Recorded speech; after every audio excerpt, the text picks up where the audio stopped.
বাঁচাও, কেউ বাঁচাও আমাকে। এই আর্তনাদ যার মুখে, তিনি আর কেউ নন, মহর্ষির দুর্বাসা, যার অভিশাপে স্বর্গ পর্যন্ত কেঁপে উঠত। অথচ আজ তিনি নিজের প্রাণ বাঁচানোর জন্য 3 লোক ঘুরে বেড়াচ্ছেন।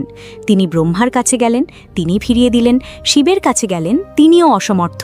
এমনকি বিষ্ণুও বললেন, আমি কিছু করতে পারবো না। কিন্তু কেন এমন হলো? এই কাহিনী সূর্যবংশীয় রাজা অম্বরীশকে ঘিরে। অম্বরীশ ছিলেন অপরিসীম ধন সম্পদের অধিকারী, কিন্তু তার আসল পরিচয় ছিল তিনি ছিলেন নারায়ণের একনিষ্ঠ ভক্ত। তিনি একাদশীর কঠোর ব্রত পালন করছিলেন, যার নিয়ম ছিল নির্দিষ্ট সময়ে ব্রত ভঙ্গ করা আবশ্যক। ঠিক সেই সময় দুর্বাসা তার অতিথি হয়ে এলেন। রাজা তাকে স্নান সেরে একসঙ্গে আহার করার অনুরোধ করলেন, কিন্তু দুর্বাসা ইচ্ছাকৃতভাবে দেরি করতে লাগলেন। সময় ফুরিয়ে আসছিল। অতিথিকে আগে না খেলে অপমান, আবার না খেলে ব্রতভঙ্গ। তাই অম্বরীশ কেবল 1 ঢোক জল পান করলেন, যাতে নিয়মও ভাঙে না, অতিথির অসম্মানও না হয়।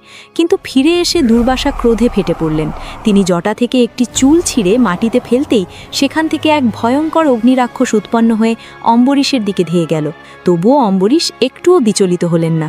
তিনি শুধু উচ্চারণ করলেন, নারায়ণ।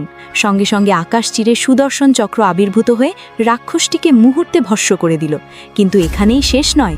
এরপর সুদর্শন চক্র সরাসরি দুর্বাসার দিকেই ধেয়ে গেল। প্রাণ বাঁচাতে দৌড়াতে দৌড়াতে দুর্বাসা ছুটে গেলেন ব্রহ্মার কাছে। প্রভু, আমাকে বাঁচান। এটি নারায়ণের সুদর্শন চক্র, এর থেকে বাঁচানো আমার পক্ষেও সম্ভব নয়। তুমি এখান থেকে পালাও। তখন আতঙ্কে দুর্বাসা আর দেরি না করে ছুটে গেলেন শিবের শরণে। মহাদেব, রক্ষা করুন। আমার ত্রিশূলও এই চক্রের সামনে মাথা নত করে, আমিও অসহায়।